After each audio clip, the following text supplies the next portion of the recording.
A minha pesquisa, meu projeto é bem legal. Ah, fala de novo. Tá gravando já, não pode falar. Não, não fala não. Vai na gravação, vai na gravação. Ah, Mas você vai gostar. com certeza, tenho dúvida. Você tá lá no SEMAT, né? A pena que eu não vou poder ainda receber agora no julho. E as coisas ocorreram. Eu também não consegui fazer um trabalho para apresentar. Mas eu encontrei muito mesmo os paranormais. Mas eu fico bem assim no meio, né? Porque a história da matemática não ensina. Não é só a história. A história do Moisés. Não ensina. Não ensina. A Bruna é bem isso, né? Que ela faz. O Paulo tá lá, o Paulo foi na verdade. Não, Paulo tá não. Esse grupo foi formado pela Tatiana, você sabia? Não, quem? A Bruna? Não, o grupo chamado foi formado pela Ah, sim, Tatiana. sabia. Grupo, sei. Na disciplina que ela deu aqui, né? Pelo Pega, Eu acho que o pessoal lá da União tinha que se credenciar como temática, né? A Linha, a Bruna. Sim. Todo mundo bom também. Ali que tava um Clebinho, não tava? Não, outro Kleber. É outro Kleber, rápido. Não, o Kleber Raul Cristo. Sabe quem é? Ele não é o que... Foi que deu a palestra, só só aquele livro. Ele é bravo. Ele é. Mas então, quem mais quer falar? Quem não falou ainda, né? Do texto. Não, o que me destacou foi essa questão que eu tinha colocado antes, a sabedoria que esse tipo de cultura, né, que você fala que não é uma religião, é um ensinamento, é mais do que religião. Para mim, isso, né? Não, mas é esse olhar que eu também estou passando a desenvolver, que quando a gente passa a pensar como religião, né, que é uma questão de você concordar ou não com a religião, e você tentar desqualificar.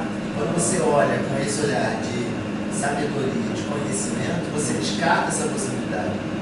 Você vai entender como é que aquilo funciona, como é que você pode adquirir aquele ensinamento para você. E especialmente essa questão da pedagogia das encruzilhadas, que é esse ranço que se criou da religião africana, de que não. É uma outra perspectiva de você olhar para a encruzilhada sobre um outro olhar. Exato. Então, eu achei um pouco esse texto, até mais alguns teus aqui, um pouco de ler, de entender, e aí eu fui ler o trecho do Firma, Pedagogia das Encruzilhadas. Mas a parte que ele fala especificamente para quem, eu achei tranquilo aqui que eu fui ler. Eu achei também mais fácil do que o outro, do que o da segundo autor. Eu acho o Xerico difícil, mas mais fácil do que o da Vera Maria. Eu acho que o dela tem muitas referências de coisas que eu não conheço. Exatamente. E aí você tem que ficar parando toda hora indo atrás dos termos. Mas essa outra coisa que daí me chamou a atenção, que a Lídia falou, essa questão de você não querer anular o outro. Ela deixa isso muito claro no texto.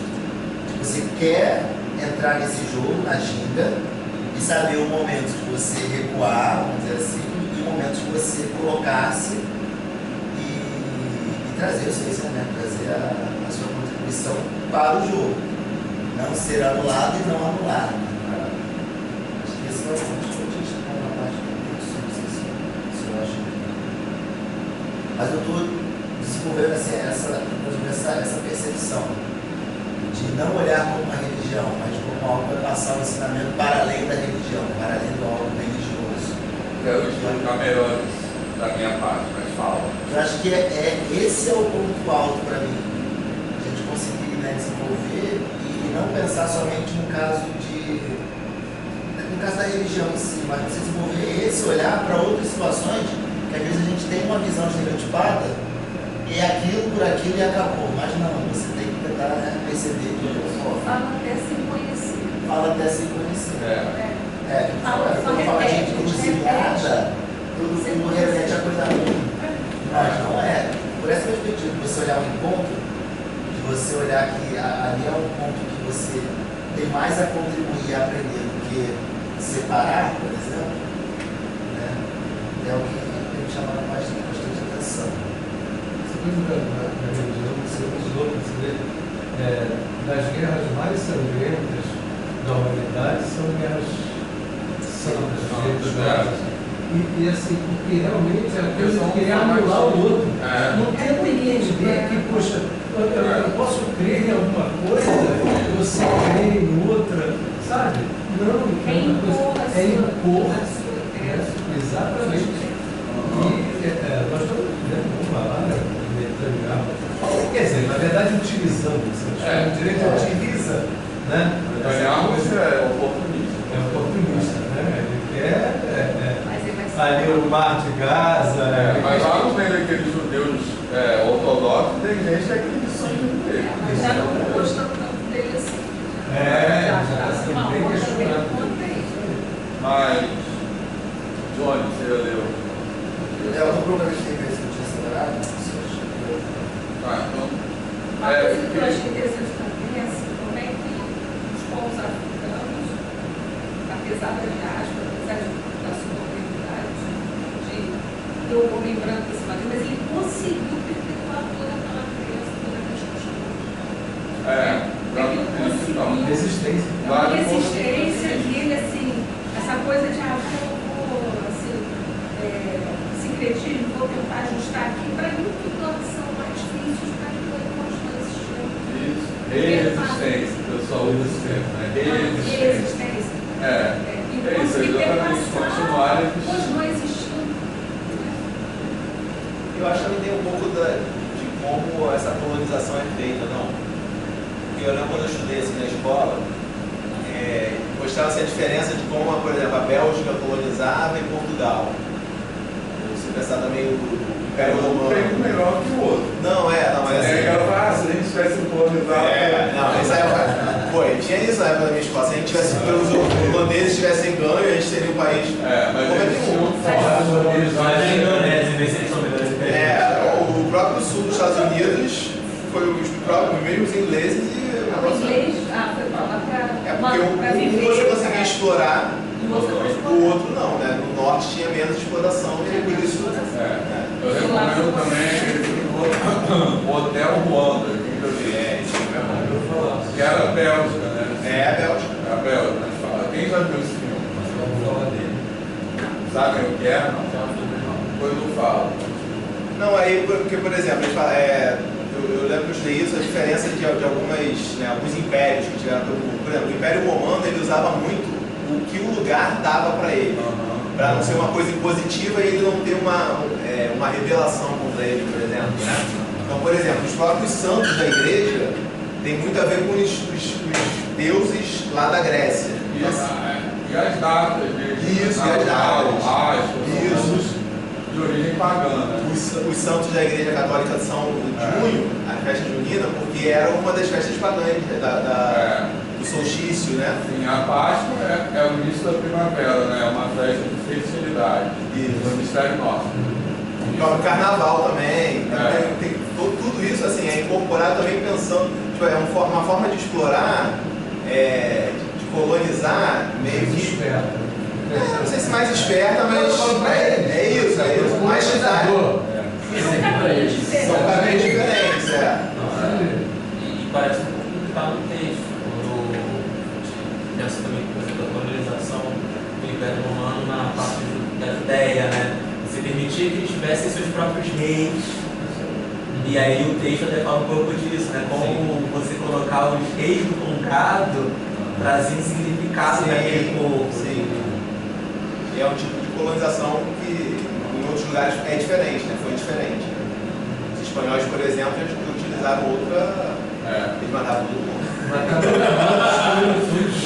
Mata a primeira pergunta depois. Outra coisa que eles faziam, que era, acho que eu já comentei isso, eu também vi nessa viagem, que quando tinha um lugar importante na cultura dos povos, Inca, Azteca, Maia, eles construíram uma igreja em cima. Eles destruíram o negócio e construíram em cima. Que era bem negócio para afirmar, tipo assim, marcar o território. Desqualificar. A gente sabe dos Incas, dos Maias, e aí tem uma história que um dos padres, né, espanhóis que foi para lá, não sei o quê, começou a se encantar com aquela cultura, e como ele tinha poder, ele começou a levar coisas para a Espanha, e algumas coisas que a gente sabe foram graças a ele e os que estavam ao redor dele, que a ideia tinha toda. Exterminar tudo, devastar tudo. Os espanhóis são bem violentos. Mas eu queria falar algumas coisas que eu posso olhar a parte de organização, nessa concepção religiosa e filosófica da Gênesis e da produção espiralada do conhecimento, a encruzilhada é um princípio de construção retórica e metafísica, um operador semântico funcionado de significância, ostensivamente disseminado nas manifestações culturais e religiosas da predominância na dor e naquelas matizadas pelos saberes planos. O termo encruzilhada, utilizado como operador conceitual, oferece-nos a possibilidade de interpretação do trânsito sistêmico e externo que emerge dos processos inter e transculturais, nos quais se confrontam e dialogam, nem sempre amistosamente, registros, concepções e sistemas simbólicos diferenciados e diversos, que é esse encontro das várias formas, né, de olhar e pensar. E aí depois ele diz o seguinte,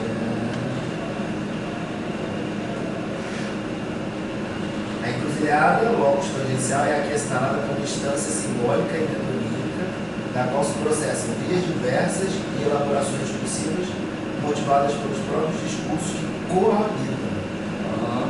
Da esfera do rito e, portanto, da performance é um lugar radial de centramento e descentramento, intersecções, desvios, textos e traduções, confluências e alterações, influências, divergências, fusões e rupturas, multiplicidade, convergência, unicidade, publicidade, origem e disseminação.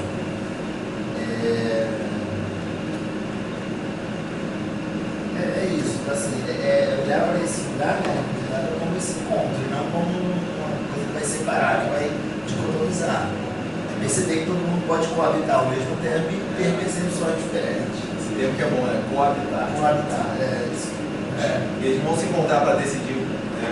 Sair um vencedor. Eles vão se encontrar. Reparem que isso é diferente de sincretismo. Porque sincretismo é justamente uma tentativa de resistência, não é uma coisa assim que pode coabitar. Tudo bem você, daí ou daqui não.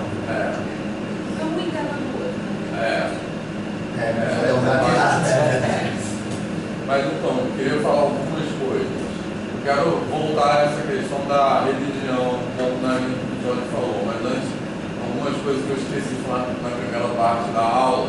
Primeiro, com relação à fala da Ilza, dessa coisa da ancestralidade, eu lembrei de uma outra música que eu vou colocar aqui depois. Eu coloquei essas duas músicas aqui que falam de Exu, né? Também, assim. Uma é da Serena Assunção, que na verdade é um ponto de Exu, que é aquele sino da igreja de Henrique, que é um ponto bem clássico assim, de Exu. Que a Serena Assunção é filha de Itamar Assunção, né, que é um músico muito importante, e ela já faleceu prematuramente. E a outra é do grupo Metá Metá, que é um grupo que eu gosto muito, que tem uma música, diria que é meu grupo que eu mais ouço atualmente. É um grupo de música que tem muito música influenciada pelas sabedorias africanas. Assim. Então essa é Padeu-Onan, né, que é a oferenda para Exu. Então essa música aí também eu acho muito... Normalmente, na verdade, essa música Padeu-Onan, eu em geral ouço assim que eu acordo. Assim, porque é uma música assim, para mim é para abrir caminhos. Porque é isso, vamos ficar assim. Mas o que eu ia falar, aproveitei falar dessa ideia, porque eu me lembrei de uma música que é aquela coisa da antiga, do Clara Nunes canta, alguém conhece? Que fala, eu vou botar lá depois. Que é uma música que ela fala que é como se fosse, claro, Nunes que canta, né? Mas a música é do Ney Lopes, que é um compositor, que eu acho, inclusive é coautor do texto que está aqui, que é o Luiz Simples, que é um compositor que eu acho foda, assim, também, que tem várias músicas foda dele, assim, são composições muito referenciadas historicamente, assim, são composições muito aquele samba mesmo, que eu já botei aqui também, que é aquele Ao Povo em Forma de Arte, é dele. Ele é um dos autores, sabe qual é? Quilombo, pesquisou suas raízes, os momentos mais felizes de uma raça singular, enfim, não vou contar. Mas sabe qual é? Eu vi um documentário sobre o Ney Lopes, até falei ele é muito foda. Então esse samba que fala que basicamente a ideia é tirar da invisibilidade a cultura negra, a afrodiaspora como uma coisa, enfim, aí ele fala das contribuições e fala o quilombo é o nome da escola de samba, né? Quilombo devolve ao povo, devolve essa cultura, essa pesquisa ao povo em forma de arte. Eu acho isso muito foda. Estou emendando uma coisa na outra, né? Tá, beleza. E o Ney Lopes também é autor dessa música, que é coisa da antiga, né? Que, enfim, a Clara Nunes gravou, que é assim, na tina, vovó lavou a roupa que não vestiu quando foi batizada. Alguém conhece essa música? Depois eu vou botar lá. Que a música é como se fosse uma pessoa negra cantando, falando dos seus antepassados, dos seus ancestrais. Então, tem uma hora que ela fala que o meu avô nunca se submeteu à escravidão. Sempre foi negro, fujão, eu não lembro a letra direito, assim. Mas meu avô vivia armando confusão, fugindo da escravidão, como se lembrando do avô e da avó que tinham sido escravos. Diferente desses negros, o pai João, ela fala assim, né, que é o pai João, essa ideia de ser subserviente, né, assim, que é o escravo, enfim. Mas aí me lembrou isso, né, assim, essa música fala muito disso, fala de uma forma positiva, mas é isso que eu falei, o alargamento do passado, eu acho que ela tem essa potência de assim, reforçar o lado forte, o lado de resistência, né? Assim, um lado positivo e ressignificar esse lado negativo, né? Que a Nilson estava falando, que é esse lado assim, você não é autorizado a estar nesse lugar, porque esse lugar ele foi usurpado, não é porque você não faz esse lugar. E essa música para mim fala um pouco disso. Eu vou botar aqui, aí depois vocês discutem. Eu falei também do Paulo César Pinheiro. Ele é o cara foi que casado tem isso. Ele é o cara que tem a maior quantidade de músicas falando das religiões de matriz africana e é branco. E eu não sei se você lembra que eu falei, foi um outro documentário, vi um outro do Paulo César Pinheiro, que a avó dele era índia mesmo, lá de Rio Grande dos Reis, e ela só se comunicava com ele por olhares e gestos. E assim, a gente estava falando da coisa da comunicação, né? E eles conseguiam se entender, né? Porque ele não sabia a linguagem, né, falada, e ele se entendia o tempo todo com gestos. Né? Ele foi casado com a Clara Nunes, ele tem uma série de coisas. Cara, muito, muito legal. Tem um monte de músicas dele baixadas que são muito legais.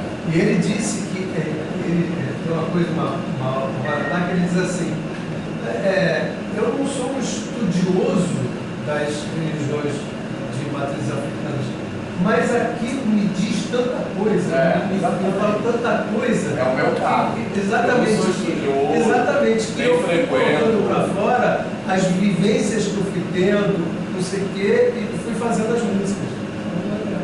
barato. Isso aí.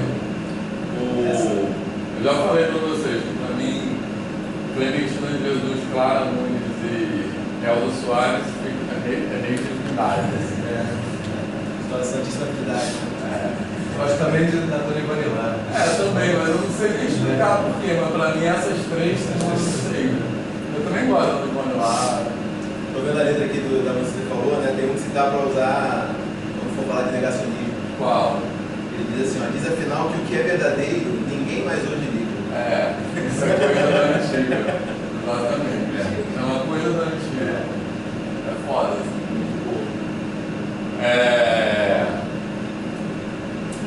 E eu ia falar outra coisa, esqueci.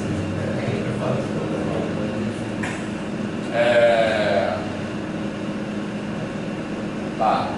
Mas outra coisa que eu lembrei também na primeira parte da aula, esqueci de falar, que é essa coisa da cosmologia.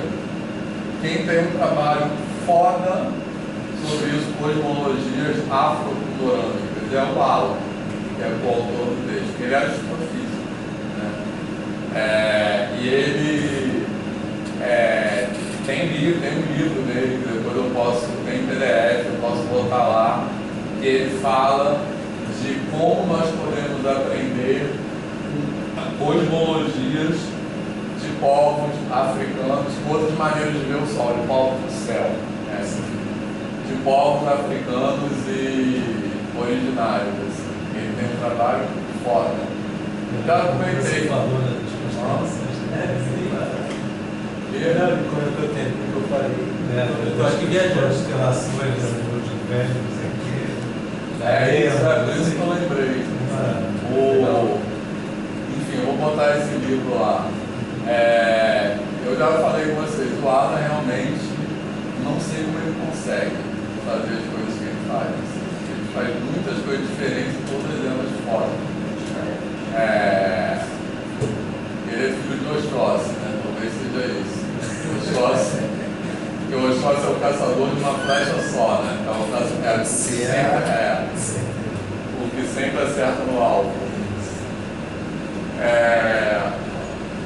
E outra coisa que eu ia falar, antes de voltar ao ponto do Johnny, da religião, é esse filme Hotel Ruanda. Acho que eu recomendo, que a fala do André me lembrou isso.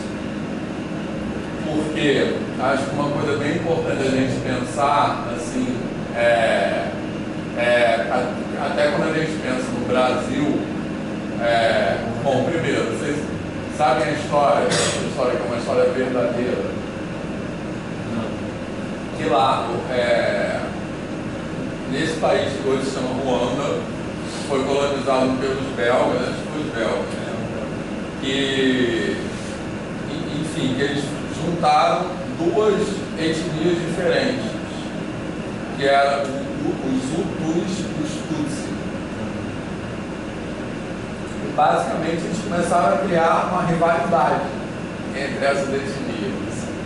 E eles faziam umas coisas assim, aquelas coisas de medir a cabeça, que é muito característica, né, assim, dessa pseudociência, né? Não precisa ser ciência mesmo, a ciência usada, assim, que tentaram argumentar que certas raças são inferiores intelectualmente e tal do que outras, né? E isso é acompanhado também, muitas vezes, com uma valorização. Aí eu recomendo também o filme Corra, quem não viu tem que ver. Esse filme é foda. Quem não viu Corra? Tá. Enfim, uma valorização das capacidades físicas da pessoa negra, físicas e sexuais. O negão e a mulata, né, assim, são vistos como assim, pessoas fisicamente mais potentes e intelectualmente inferiores. Então, esses belgas lá, colonizadores, eles tinham essa coisa de medir cabeça, não sei o que, dizer. Então, eles criaram, basicamente, entre essas duas etnias que moravam, viviam naquele território, eles criaram uma discórdia ali entre essas etnias, e uma delas, que eu não me lembro qual era, essa Tutsi e Hutu, eles colocaram como superior a outra. E eles armaram essa, não sei qual é. E a história desse filme, Hotel Ruanda, é que teve um genocídio. Que teve uma guerra civil, mas teve um dia que eles saíram e mataram todo mundo da outra etnia. Esse é uma história verdadeira. Esse Hotel Ruanda é um hotel que conta a história que o gerente refugiou um monte de gente dessa etnia. Mas é uma história impressionante, assim, que fala que de um dia para o outro as pessoas que eram vizinhos, assim, estavam matando o outro, literalmente. Entendeu? E que foi construído pelos colonizadores. E eu acho que esse filme, além de contar essa história real, que é muito impressionante, assim, que é invisibilizada, né, a gente não conhece, ela também ajuda a pensar de como a colonização formou países, para pensar no Brasil, né, de maneira completamente artificial. Chegaram lá e assim, juntaram em países etnias diferentes. Eu acho que no caso, esse Tutsi e o Tutsi não eram inimigos, não lembro direito, eles não eram inimigos anteriormente, assim. Foram os colonizadores que criaram a discórdia, mas de forma geral, em África e aqui no continente, eles juntaram povos que não tinham nada a ver e separaram povos, botaram fronteira no meio das coisas aleatoriamente, né? Assim. Então acho que conhecer essa história nos ajuda a entender também que o Brasil é um país artificial, assim. Então quando a gente fica, né, esses movimentos de extrema direita aí, quando a gente fica valorizando o Brasil, de que Brasil a gente está falando? Que Brasil é esse? Né? Então, o Brasil é uma coisa artificialmente criada, de forma violenta criada, assim, que impôs esse território a povos que já estavam aqui e que tinham seus próprios territórios. Assim. Então, quando a gente está... Por isso que eu não consigo me identificar com a torcida pelo Brasil, nem Copa do Mundo, nem pela Olimpíada. Porque esses caras me representam, Neymar me representa. Nessa Copa Mas sábado agora eu vou torcer. Nessa Copa agora eu tô torcendo porque o Vinícius Júnior é o principal e ele tá no banco. Sábado eu tô torcendo porque se o Uruguai perder, o Flamengo Fazendo papagaiada. Esse a gente até esqueceu hoje. Ô Vitor, tu já viu uma Esse é um série? bom motivo. Tu já viu uma série chamada Black Earth Rising? Ah, não, mas tá na minha lista. Não, você já viu? É sobre essa mesma história. Ele encampou a luta antirracista. Justiça e Tem o Netflix. Tem Netflix. E a atriz dele é Black Earth Rising. Não traduzir, né? Mas essa aqui, ó. E existe uma galera de extrema idiotice que está meio torcendo contra a seleção, que assim, existe a meta que se o Brasil for campeão dessa Copa, com ele tendo destaque, ele tem todos os indícios para ser eleito o melhor do mundo. Sim, porque o time dele já foi campeão do Campeonato Europeu, com ele sendo protagonista, e no Real Madrid. Então se pensa assim, se o time qual ele joga e a seleção tiver um desempenho à altura naquele ano, ele pode ser, e aí seria, eu não sei se ele se a França, por exemplo, o Mbappé não for bem na França. Mas assim, eu não lembro se outro mesmo motivo chegou a ser o melhor do mundo. Os caras foram presos, né? Eu digo pela primeira vez, depois ele falou assim, eles têm que ter medo de mim. Ele falou, eu sou alcoólico. Eu sou alcoólico. Não sou vítima. Não sou vítima. Esse é um bom motivo para Aí é como se ele essa coincidência, né, de ele ser eleito o melhor do mundo no ano em que se teve a condenação do racismo. Uma vez eu tava discutindo essa questão do Vinícius Júnior, né? Até um cara, um negro, né, meu mediador, ele falou, esse negócio aí, acho que o Vinícius está exagerando. Tem que ir na justiça e é isso, só isso, o que ele tá falando, sei lá. Aí eu falei pra ele assim, mas tu sabia que na Espanha não tem crime racista. Ah, Não tem. Não é criminalizada, não. Aí ele ficou com a cara de bunda. Ele não tem? Ele não. Eles acabaram sendo presos porque a coisa foi tão assintosa que eles tinham que dar uma resposta. É igual aqui, né? No Brasil é a lei, né? Mas devem ter pagado por outra coisa. É, foi pagar com outra coisa, ameaça de morte. Para dar uma resposta. Agressão, É, outra coisa. exatamente. Eu não tenho medo de não fazer Eles são tão racistas. Acho que tem. Eles são todos Mas, né? estados. Ah, é. Os Estados Unidos tem esse lance, né? Depende do estado. tá. Vinícius Júnior é foda, realmente. Então, a seleção nessa Vai Copa não aconteceu. até comprar a camisa do Brasil. Amarelinha, vai pra Copacabana, assistindo a Confete. Aí já é demais, né? Agora, na parada gay de São Paulo, teve esse movimento, né? Todo mundo com a camisa dele de amarelo. Tem que se apoderar dos outros. Se a parada gay pegasse isso e levasse, tipo, todo mundo pra Brasil, moleque, com certeza, nunca mais. É. A gente ia resgatar a cabeça. tem que ser apropriado daquilo, né? Acho que isso É. Mas é porque eu, na hora, eu não consigo torcer, porque eu adoro ver aquelas pessoas com cara de bunda, sabe? Ah, prazer. Mas é um É. Isso aí. Mas enfim, eu queria explicar melhor um pouco essa coisa da religião, né? Por que eu não considero religião? Porque, primeiro, assim, sei que várias pessoas aqui são cristãos, não é eu tenho uma experiência pessoal muito ruim com o cristianismo, assim, no caso do catolicismo, né? Para mim, então, é uma coisa meio traumática, assim, porque para mim ficou num lugar muito opressivo, né? Assim, por alguns motivos, né? Eu acho que é pelo ser gay, e por ter esse conflito entre a família da minha mãe e a família do meu pai, né? E a família da minha mãe, que era onde eu morava, sempre falando da família do meu pai como inferiorizando porque ela do samba e da macumba, né? Então eu tenho uma história muito ruim com o cristianismo, né?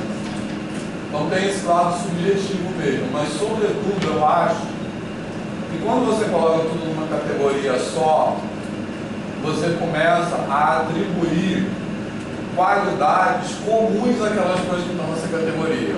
Entendeu? Então você começa a falar coisas do tipo, toda religião é não sei o quê. Entendeu? Então para mim não é assim. E você começa a fazer isso de forma meio descuidada. Entendeu? Isso é uma rivalidade, né? É. Então, eu acho que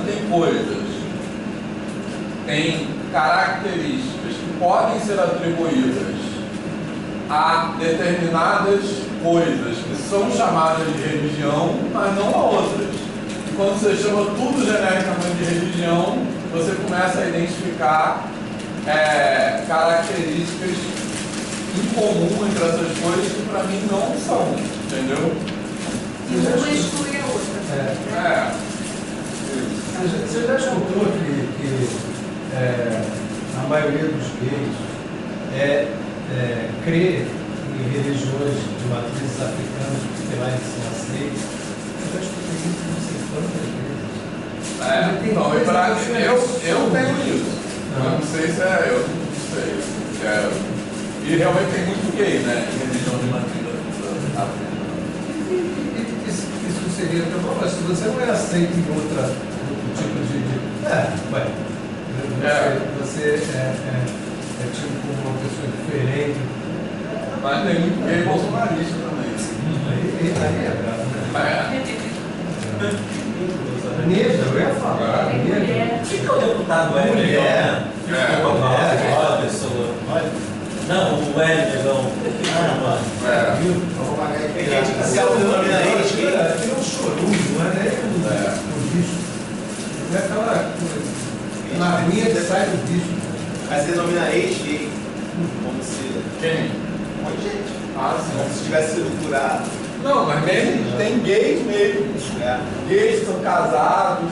Tem uma amiga minha que ela falou que ela tem um sobrinho que votou no Bolsonaro em 2018, depois de 2022 eu não sei. Mas que esse menino, ele foi expulso de casa, porque foi assim, expulso de casa não, porque ele já morava sozinho. Mas quando ele foi assim, cortou o pai, cortou relações, né, deserdou assim. E ela, essa minha amiga, parou de falar com o irmão dela, que é o pai do menino, por causa disso. Entendeu? E esse menino é casado com outro homem e tal, e votou em Bolsonaro. Eles casados, assim.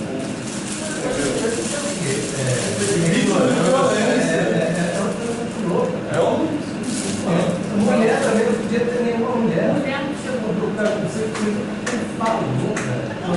Quem está na universidade, tem gente aqui dentro que defende esse cara. 30 anos na universidade, eu ficava assim, olhando para as pessoas. Tudo que o cara falou, tudo que. Não tem explicação. Eu fui renovar minha carteira agora, fui fazer exame médico. Aí, a médica, bolsonarista é um extremo. E eu dependia dela, porque ali você. Hein? Ela começou a falar comigo isso. Isso era numa sexta-feira passada. E aí ela começou a falar, eu falei assim, cara, que vontade de dar um soco nessa porra dessa mulher. E falou um monte de merda, que lugar bom nos Estados Unidos, não sei o quê. Aí quando ela falou isso, eu falei, mas você não mora lá.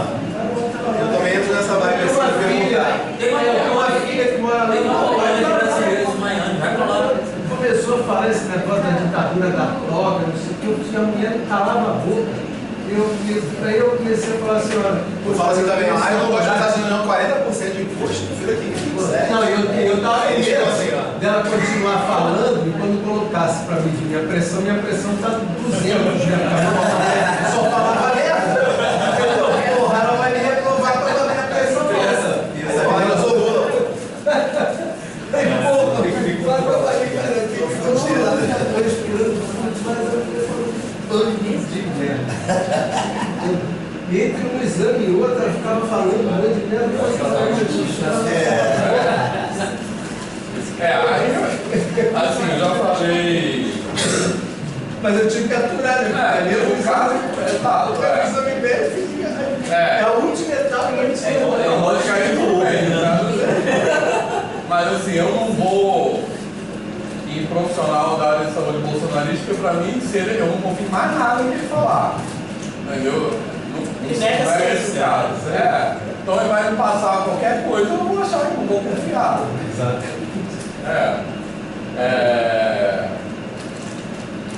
Mas é inacreditável, né? Assim, e até hoje tem muitos médicos bolsonaristas.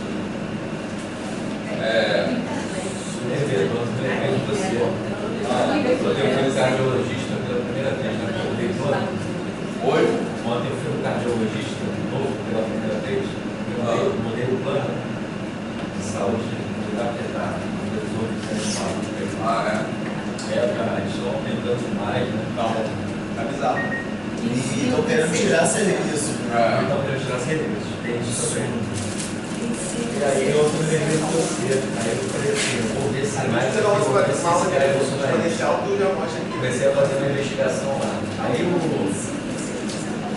Bora faz. Primeiro eu vi pelo prédio, né? Assim, a sala, aliás, a recepção, né? Aí eu comecei a analisar. Aí eu fui no banheiro, teve uma experiência no banheiro. Aí no banheiro tinha um montão de história de quadrinhos. Um monte de história de quadrinhos, achei interessante. Assim, colocado no livro, né? Assim. Aí tinha a história de quadrinhos daquele autor argentino que é de esquerda. Isso. Isso. É uma falta. Mafalda. Aí eu falei assim, cara, esse cara aqui é de esquerda. Eu acho que esse cara aqui é mas eu vou confirmar lá. Ou ele é bolsonarista burro. Ou ele compartilhou. Não, e o pior é que esses caras às vezes têm um discurso que se alinha com o nosso, dependendo do Sim, Tipo, alguma antes coisa assim, cinema. fica, né? Tem uma interseção, né? Mas e aí? E aí eu na consulta tal, durou quase uma hora, né? E ele é metódico, né? Acabou, e agora tem o próximo e tal, e aí eu cheguei uma hora lá e cheguei a perguntar, porque ele estava falando sobre essa questão da incidência de infartos e tal, que é o caso do por isso. Aí eu falei assim, será que as vacinas elas têm influência nisso?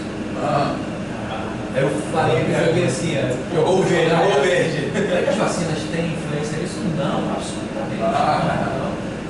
Eu falei assim, não, absolutamente. Eu falei assim, pô, se não fosse sabendo de uma história, eu acho que foi fake news, né? Eu dando uma de ator lá, né? É exatamente isso que eu faço. Eu dei uma de ator lá, eu lembrei muito dele. Essa coisa, ele sempre falou de médico, né? Médico, tem que se for bolsonarista, né? Aí eu fiz essa pergunta e ele, não, isso é tudo besteira. Muito rápido. Eu não sou partidista de direito. Ah, para assim, beleza. Então posso continuar. Posso continuar? Com gosto. Mas é bom. Você estava com religião, eu lembrei de uma coisa. Eu fiquei me perguntando por quê. Já na época que eu estudava na universidade, existia uma área de estudo.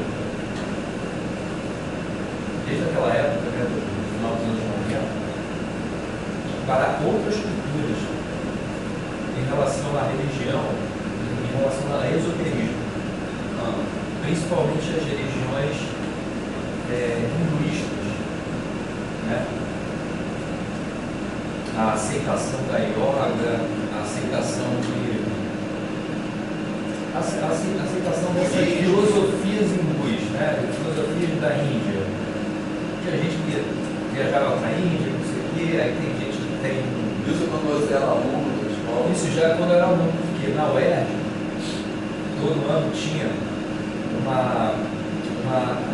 um evento, né? Que era feito lá pela filosofia e sociologia, em que se fazia uma feira, né?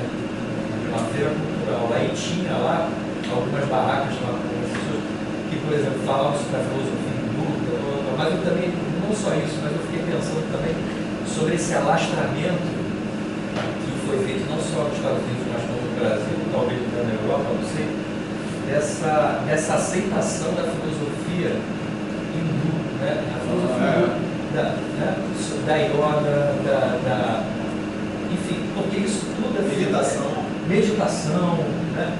Tudo isso é origem de uma filosofia que não é uma filosofia ocidental, né? Ou seja, essas coisas foram incorporadas. Eu lembro que teve uma certa resistência, eu era católico, existia uma certa resistência a esse tipo de movimento, né? Eu lembro que era um movimento que o pessoal chamava de movimento Nova Era, o movimento New Age, né? Existia uma resistência a isso daí, mas a aceitação era uma aceitação assim, não muito, vamos dizer assim, discriminatória, exatamente como é com a religião afro, né? Então, até coloquei lá no meu depoimento que até para mim foi algo assim muito surpreendente que a gente abrir esses canais, né? Pô, mas o que é Exu mesmo? Quando você fala Exu, quando fala essa palavra, vem, né? Um soco na cara, um soco no estômago. Então o Exu é mais demonizado do que os outros orixás em geral. Iemanjá e Pomba, por exemplo. Não, mas tudo que vem do negro é macumba, é uma coisa ruim. Não, também tem uma referência do católico. Qual? Iemanjá. Exu é sincretizado com o demônio. É um absurdo. Não tem Deus e demônio. Iemanjá é alguém. Nossa Senhora. Nossa Senhora da Conceição. Algumas são Jorge. Um amigo uma vez se mudou para uma casa, acho que já era lá. A Bahia, São Jorge é o Oxóssi. Tem aquela música, o bicho choveu, na Bahia, São Jorge, no Rio, São Sebastião, é o Oxóssi. Mas aí tinha sido um terreiro, que estava grande, tinha sido um terreiro, não sei o quê. E aí, esse meu amigo sempre foi da Umbanda, não sei o quê, e aí a gente tinha que pedir licença ao Exu Mangueira, que era assim, em torno dele, principalmente, que aquele terreiro funcionava. E aí, poxa, quando eu fui falar isso, eu falei para minha mãe, tinha problema nenhum, não sei o que lá. Poxa, quando que minhas tias souberam, você viu Exu Mangueira descer? Eu falei, ué, isso comigo. A gente não sei o que. Mas uma coisa assim, e aí ficaram falando para minha mãe um monte de coisas, mas você falou uma coisa agora, eu acho que a religião hindu, ela não é vista como religião, ela não tem uma coisa, é como você falou um termo para yoga, para não sei o que é como se fosse, você falou um termo para uma filosofia. Exatamente. Então não se vê como religião, se vê como uma filosofia. Mas por que? Não compete. Então, eu acho que porque eu acho que as matrizes africanas também são uma filosofia. Isso. mas eles foram enquadrados na religião. Exatamente. Mas eu acho que tem a ver com a nossa raiz. A gente não foi lá e pegou chinês, o pessoal lá do Oriente, e trouxe pra cá. Então entra num negócio um pouco mais. Não sei se Gandhi tem a ver com isso também. Popularizou o negócio paz e amor, sei lá, e aí Os livros também, exatamente. Mas, Marcelo, Mas aí também eu vi lá nessas religiões, nessas filosofias, eu lembro que a presença da ideia holística, de você olhar para o todo, em vez de você olhar para as partes, Sim. é uma coisa presente, que também me surpreendeu, que é presente também na filosofia africana. A visão holística, né? Sim. Não, e muitas outras, né? E muitas outras. Até na nórdica, enfim, mas fala.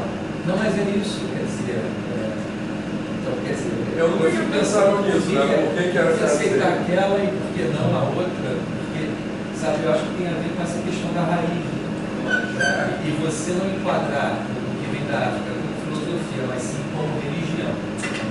E aí que há um bloqueio e um movimento, vamos dizer assim, um movimento intencional de rebaixamento. Não temos herança sobre isso. Eu estou pensando agora. De competição, porque a religião tem essa competitividade também. Se fosse, é uma filosofia africana, né? Minimizava isso. Não, a religião, poxa, mas eu sou católico, mas eu sou evangélico. Poxa, vem essa religião do povo, né? Inferior, não sei o quê, que tem macumba, que tem não sei o que lá. Eu acho assim que teve um esforço mesmo para desqualificar tudo, porque os indianos não foram escravizados aqui, né? Então, de tudo que veio dos africanos na diáspora, né? Então era importante desqualificar esse panteão africano. É porque eles vêm como se fossem seres menores, né? Selvagens. Então você não pode falar que aquilo é uma filosofia. Era todo o projeto era esse. A filosofia tem outra conotação. A conotação eurocêntrica de filosofia. Era inferiorizar tudo que vem dos africanos. Enfim, esse o projeto de embranquecimento era esse, depois que acabou a escravidão. Né? Porque durante o período da escravidão teve toda essa questão dos negros não têm alma, né? Os índios não têm alma. depois que acabou a escravidão, o processo de embranquecimento. O rótulo de miscigenação. Foda.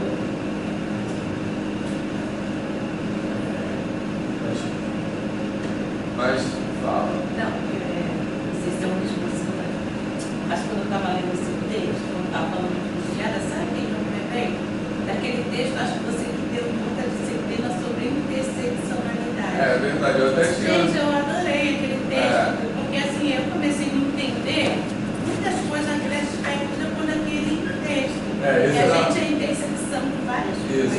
Esse era um que eu ia botar aqui, mas que acabei não botando. Foi aquela coisa, a opção, que você tem que abrir mão de alguma coisa.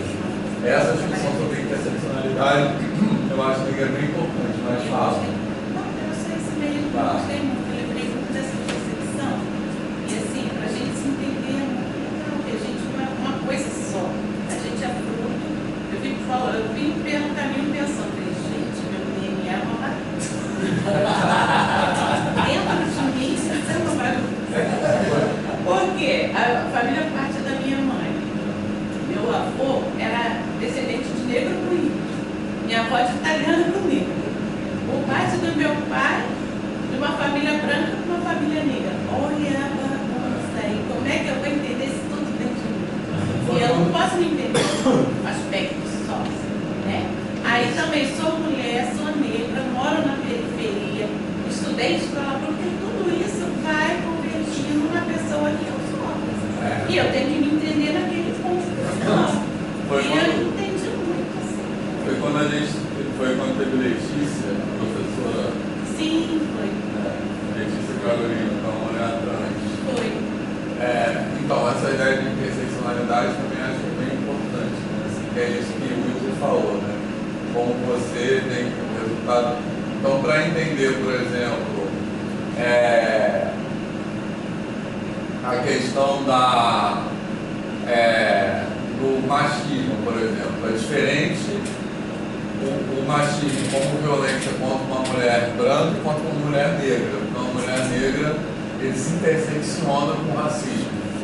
Então, a ideia de interseccionalidade tem muita, essa discussão era o que eu queria ter.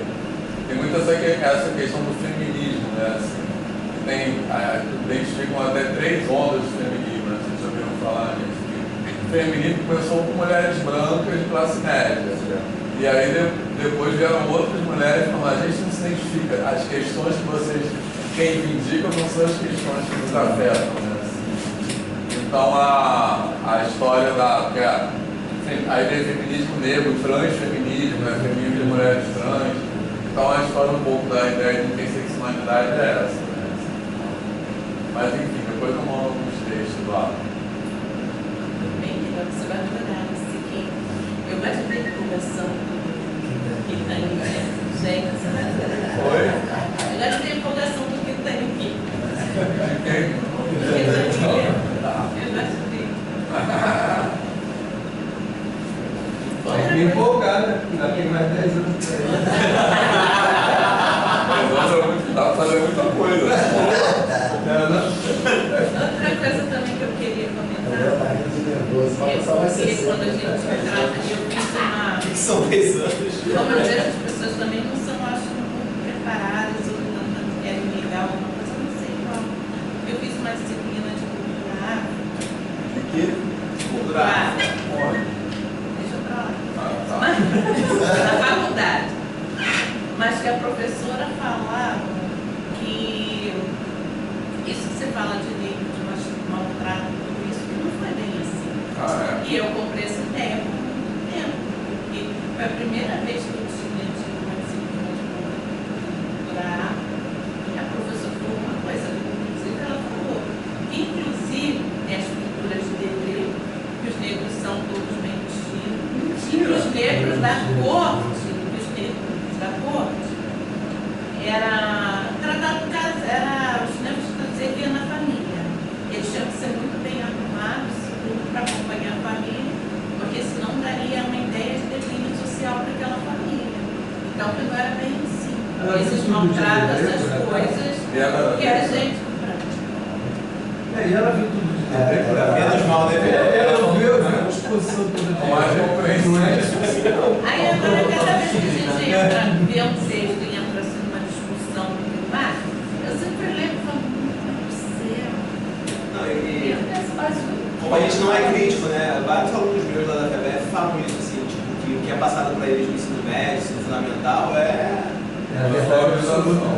como se fosse aquele livro As Histórias de um Conto, né? Tipo, que o negro escravizou o negro. Cara, estão ensinando isso no ensino médio. E como eles não estão criando também pessoas críticas, o cara ouve aquilo e fala, isso nas disciplinas humanas. Na matemática que. isso na matemática é um momento que a gente podia fazer. Os professores fizeram história, né? Como é que pode ensinar isso?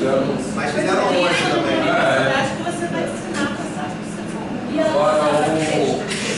ela passava muito, não, ela passou muito texto sobre cabelo, alisa cabelo, não alisa cabelo, aí era um debate danado, falava cada um tem seu cabelo, faça o que quiser.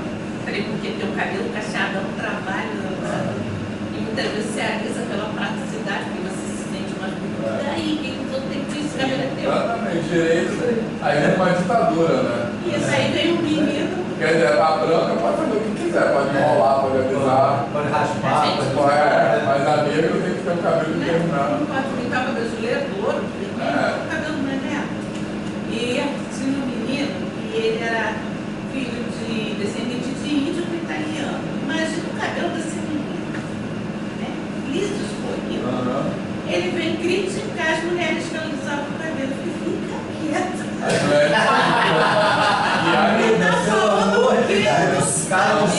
mulheres que alisavam ou que não alisavam? Oi? As mulheres negras que alisavam o cabelo. Ele fica quieto. Quantas horas você disciplina? Cara, minha esposa, ela ficou 3 anos pra ficar natural o cabelo dela. Mas ela. Mas tem descendência, né? O cabelo dela é crespo. E aí ela ficou 3 anos e aí ela não conseguiu se adaptar. Aí voltou a alisar agora, né? E ela sofrendo assim, eu falei, cara, tu tentou. Ela tentou se aceitar e tal, mas assim, o lance dela foi o trabalho que dá. Dá muito trabalho. E é creme, tem que passar na hora. É caro manter o cabelo cacheado. Não que alisar seja barato também, mas... Você gasta curioso, assim, a questão da disciplina que você teve, né? A falta de preparo dessa professora. Assim,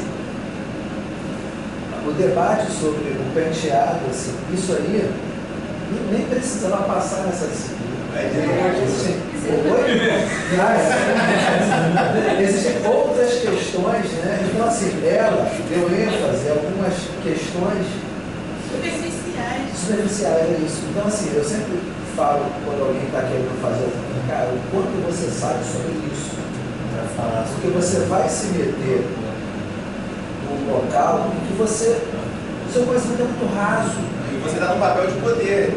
Né? Ela está dando um curso numa faculdade. Exato. Então, assim, vai para um lado, né? Você comentou aí com meninos, no cabelo, fazendo a crítica. Então, assim, de repente, discutir as críticas talvez fosse mais importante. Porque você está se sentindo à vontade de criticar o outro. Vai desconstruir essa questão da crítica. Quem é você que fala isso? Aí você citou o lance do cabelo, eu e minha filha, né? Que minha esposa, ela sempre alisou o cabelo, né? E eu sempre gosto do cacheado. Ela falou assim, cara, use o cabelo que quiser, quando faz eu, que não tem, então. Aí quando ela tem quantos anos? 22. Ela vai para as artes, né? Ela vai vir para cá. Aí ela, quando começou, foi assim, e aí, ao fazer, eu apoio, você faz o que você acha melhor. A primeira coisa que ela queria fazer, né, que é a chamada transição. Né? Que é um momento que o cabelo fica bem diferente do que você. Vai crescendo o seu, Aí o outro já gostou muito. usava um termo assim, dizendo que estava relaxado, o processo vai ser, posso fazer mais fácil. Aí eu falei, já sei o que você quer fazer. Mais fácil. Aos poucos, ela falou, posso cortar o cabelo? Pode. Eu daqui a pouco eu cabelo curto, a mistura já chocou. Você só tem uma. Só tem uma, né? Primeiro eu estava assim, bem, depois cada vez ela foi cortando mais assim, foi muito mais para ela se acostumar. com aquilo. Entender como é que era o cabelo Aquele tinha um dela. cabelo grande, É. diminuiu aquilo, foi diminuindo. Aí, de vez em quando tá um cabelo muito curto, do jeito que ela quer ficar, você sabe isso, tá? Sentindo a vontade, e o que você falou, né? A questão do E trabalho. hoje tá bom. Cabelo, assim, curto, né? Mas Tipo uma careca. mais ondulado, a gente com uma careca assim, né? Onduladinha, mas assim, ela prefere desse jeito mais ondulado. E assim tudo bem. E é impressionante. Mas são escolhas, né? O cabelo Dela. é impressionante como no cabelo você descobre certas coisas. Desde cedo, muito cedo mesmo, eu usava aqui no cabelo, sempre fiquei. Aí teve uma vez que eu falei, não usa química mais nenhuma. Parei. Eu descobri que meu cabelo é melhor sem química. E eu me lembrei que o meu cabelo não é preto. Meu cabelo é bem claro. Assim, era brilhada. E eu falei, gente, como eu nem isso eu conhecia mais de mim. Eu não sabia para pôr. Minha filha falou, meu cabelo é claro. E agora eu entendo porque o teu é claro. Porque meu marido tem cabelo bem preto. Eu falei assim, gente, nem isso eu não conhecia. Porque você vai botando as coisas. Minha mãe começou a alisar meu cabelo, eu não. Antigamente os cremes eram ruins e era péssimo a gente ensinar essa cabelo. Existe umas trouxinhas assim chamada cremice. E olha. Tinha aquele ED, né? Lembra? ED. Tinha mesmo até. Digitalizante mal por baixo. Mas enfim, você vai o tempo todo, você vai naturalizando. E como é no cabelo, você vai naturalizando muitas coisas também que são postas a você. Aí quando chega um dia que você fala assim, não, pá. Agora eu vou analisar, você vai se descobrir, vai descobrir muita coisa contra você. Como no cabelo, outras coisas também. Aí eu falei, gente, aí eu não gostei da cor do meu cabelo, aí agora eu passo sombra tonalizante. Mas essa questão que você falou do curso, eu acho que é muito importante a gente sempre, nunca perder de vista que a escravidão no continente americano, no Brasil, não é só no Brasil, é um dos episódios mais violentos da história da humanidade, assim, se não mais. Não tem pouca coisa. Tem poucas coisas parecidas em termos de duração de tempo, de grau, de quantidade de pessoas, né, e de grau de violência. Basta pensar na travessia, né, no navio, no beiro. Só isso já é uma violência difícil de imaginar, né? Assim. É difícil de imaginar mesmo. Aquela linha de Isso é só o começo. uma reflexão que eu tive assim, pensando naquela violência que a gente falou, que é passado de geração em geração. Eu fiquei pensando, eu falei daqui, eu não conheço a minha avó, mas ela mora em Itaperuna, minha avó não, minha avó, mas minha mãe precisou Mas passar. tem que é meu parente. Quer carona? Quer carona? Pegar a pra lá? Não, mas ela passou um tempo lá por conta das questões de saúde da família. E aí eu fiquei pensando, quantas gerações antes dela, que ainda está viva, foi a pessoa que foi transportada no navio? E o quanto de violência esse ancestral que foi transportado no navio tinha acumulada dentro de si e transbordava para os seus filhos. Esse pensamento me tomou assim por bastante tempo. Pensando, gente, a gente às vezes acha que o pai é violento com o filho, mas imagine como era a vida desse filho, sem saber.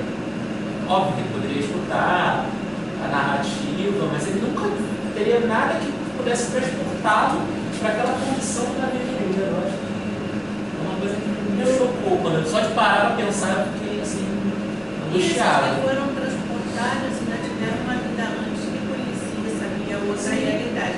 E esses que nasceram no cativeiro só conheceram a escravidão. Como ele ia se relacionar com ele. E o problema é que a gente não tem uma história oral que conta, né? Minha mãe conta, assim, eu contei na minha família, e minha mãe conta. Mas a maioria dos meus primos nem sabe de onde a gente veio, porque não vai sendo passado. Porque se fosse passado, a gente saberia a história da nossa família, de onde veio. Eu sou doida a fazer um teste de DNA para saber de onde eu vim realmente. Porque a gente não sabe nem de onde a gente veio. Eu já Não fez. Eu já fazer. fiz o livro, eu fiz o seguro de vida e Chaveirinho. Eu fiz com alguma esperança, mas deu 96% branco. E os 4% do 2% africano e 2% nativo americano, mas 96% europeu. Mas não tem 2%. Mas não é europeu, pelo menos não é europeu depois que eu vi lá, porque tem um mapa assim. Diz de onde é, né? Incluindo tem muito Oriente Médio, uma porcentagem alta do Oriente Médio, mas que é branco, mas que não é aquele branco. É bom. E sul da Europa, assim, a maior parte do meu é sul da Europa e Oriente Médio. Mas fala, quem quer falar mais dela? Vocês estão falando ali, lembrei de um documentário que eu vi uns 5 anos atrás, quando eu estava com Sônia. Aí eu fui, eu liguei a televisão, eu vi um documentário até da tecnologia, eu estava tentando, Menino 23, já viu esse? Menino 23. Eu ouvi falar. Cara, aquilo daí causou outra história invisibilizada. Nossa Senhora. Aí você não dormiu. Aí eu não dormi mesmo, aquilo aí ficou bacana, porque é uma história de dor muito grande envolvendo o racismo mesmo, né? E é mais ou menos assim, os 50 meninos que foram levados a uma fazenda para trabalho escravo mesmo, né? E eles tentavam o tempo todo sair daí, né? Então, tentando resgatar aqui mais ou menos a ideia, lembrando, né? E o dono da fazenda é esse tal de Rocha Miranda, a família dos Rocha Miranda. Aí o bairro vem isso. Aí eu pensei assim, cara, ainda bota o nome desse puta aqui, sabe? O hospital tem um hospital nesse nome? Rocha Maia. Eu pensei que o hospital também, tipo, em homenagem a... Eles ainda colocam um nome para homenagear esses caras que fizeram tem um monte, né, de cidade, rua, sim, o nome desses generais da vida aí. Tijuca, cheio de general. Eles eram simpáticos ao nazismo. Eles tinham um ideal nazista. Era uma fazenda em São Paulo. E ele contava, né? As pessoas que eram entrevistadas eram ainda sobreviventes, né, os meninos, né, sobreviventes. Tinha um lá que você vai ver que o cara era revolta pura, ele, sabe, não tem sobra, não tinha sobras para isso. Um outro senhor, né, que tem família e tudo, ele se recusava a falar sobre. É na Netflix. Isso aí eu vi no curta, canal curta. Muito bom esse canal. Aí eu fiquei tão impactado com aquilo ali, eu realmente, com as duas coisas, né? Com os depoimentos e com a homenagem. Fizeram homenagem a esse cara, colocando nome de bairro, mas o cara tinha ideal nazista. Escravizado, meu Deus do céu. Só que ele não poderia ter um nome. Tem uma escola agora ali? Escola? Que Bolsonaro? Lá em Caxias. A escola de Caxias, em homenagem ao pai dele. Principal. Ao pai dele. É o nome do pai dele. Tem que ser o nome de alguém que já morreu, né? Tem que ser o nome disso. Não, mas peraí, é... De Caxias. É da polícia municipal. É que você imagina não é uma escola, né? Pública. Ele é público. Ontem a gente estava conversando, ela estava falando sobre o evento do também do local. Ela falou assim, mas os alemães eles se envergonham disso agora, né? E o que a gente está falando, porque elas têm parentes lá. É que ele fala assim, meu amigo está morando em Portugal, a gente podia se programar para a gente ir lá, a gente pede ele para alugar o espaço para passar um tempo. Vocês aproveitam, visita parente do meu pai. Deus me livre. Eu não vou visitar parente do meu pai, né? Cada gente suportável. Gente, também não é assim. Ela falou assim, não, o pessoal não é preconceituoso. Assista, eu vou fazer tudo lá. E ela está falando desse exemplo alemão. E eles se envergonham disso, né? E o povo português, até hoje, eles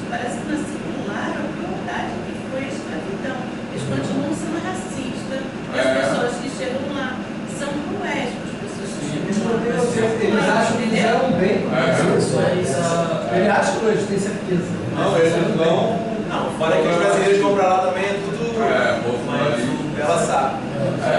Não, mas os portugueses não fazem nenhuma autocrítica, pouquíssimos portugueses. Eles não acham que Eles acham que fizeram bem, descobriram o Brasil e desenvolver exatamente. Eu já contei do evento que eu fui lá uma vez em Coimbra, né, na palestra do cara deu. Lembram disso? Essa não é Mas assim, isso foi uma coisa bem assim, chocante. Mas no dia a dia, eu já fui em Portugal umas 3 vezes, eu percebo isso, que as pessoas não acham nada demais da colonização.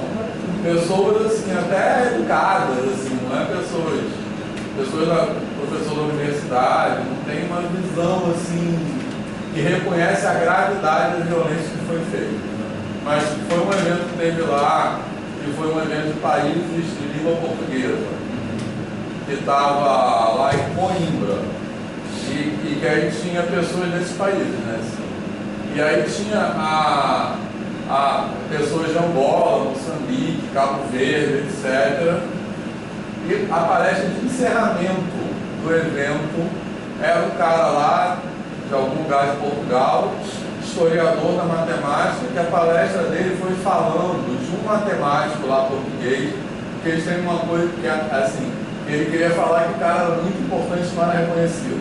Um matemático português, que era contemporâneo de, sei lá, de outros matemáticos aí, Descartes, sei lá, que conhecia a ordem das coisas, mas nesse século aí, 16, e que ele fez o que ele queria dizer é que esse cara fez um trabalho tão importante quanto não foi reconhecido. E a importância do trabalho do cara, que era um negócio de trigonometria, sei lá, para ler mapa das estrelas, sabe, essas coisas assim, navegação. E aí a coisa foda que o trabalho dele possibilitou as navegações do lado de Portugal. E que aí, no final, ele falava assim, que por causa disso estamos aqui todos unidos, assim. E falando isso, o maior cara lavado na frente, e antes, na véspera, tinha pessoas unidos, estão todos unidos. Estamos aqui como um povo, assim, sabe? Como se fosse assim, um povo interligado culturalmente, assim, graças às navegações. E na véspera disso, tinha gente representando o Ministério da Educação de Moçambique, de Angola, não sei o quê. Na véspera dessa fala, esse pessoal, esses representantes fizeram as falas falando da situação da educação nesses países. E nesses países, a independência foi em 76, né? Foi tudo mais ou menos perto, né? Foi uma onda de independências, né? Então, Angola, Moçambique, foi tudo mais ou menos perto, nos anos 75, 76. E aí eles falaram de um panorama desde a independência. E aí eles contaram como era o panorama, né? Então melhorou muito. Angola, mais complicado, teve muita guerra civil, né? Moçambique ainda é muito precário, mas melhorou muito. Na independência tinha 96% de analfabetismo. Assim, como é que os portugueses tratavam e deixavam. E o cara vai falar isso, uma hora assim. Disfarçatez, é muito bizarro. Assim. As pessoas não fazem mesmo uma autocrítica. Assim. Cabral é o herói. O ponto que eu enxergo é que até a autocrítica só vale se ela é imposta pelo sistema europeu de significação das coisas. Porque é o caso do Holocausto.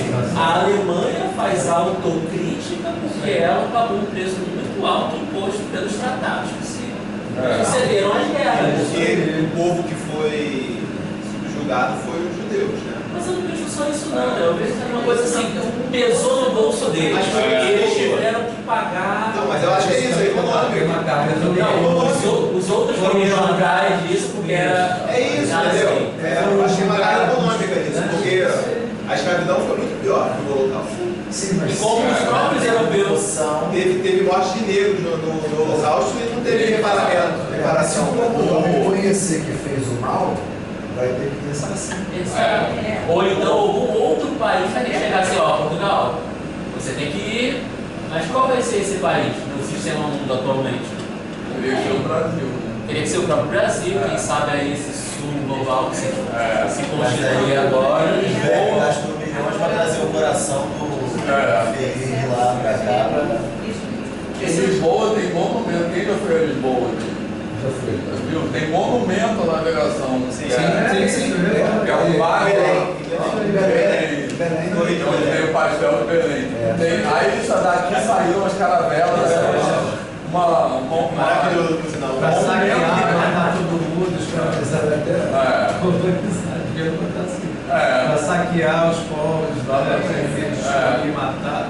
Lá nesse mesmo evento de Coimbra, e é engraçado que os africanos, você vê a cara deles, mas eles não verbalizam a indignação, eles são meio tímidos assim mesmo.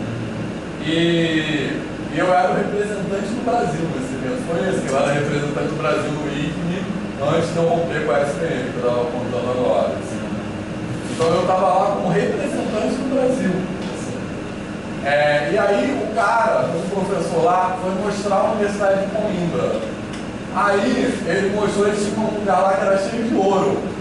Aí ele falou, uma sala, biblioteca, sei lá. Aí ele falou, esse ouro foi trazido do Brasil. Ele falou isso. Aí eu falei, não, um pedacinho disso é meu, eu posso arrancar aqui e levar. Eu falei pra ele. Aí ele riu assim. Inclusive, eu estava lendo nessa reportagem da BBC que muitos portugueses ganharam um título de nobreza por trazer. O Brasil era uma coisa assim, muito lucrativa. E eles ganhavam títulos. Não, o comércio de pessoas escravizadas era lucrativo e num certo período bem visto. Depois começou a ser mal visto, né? Assim, com algumas pressões internacionais.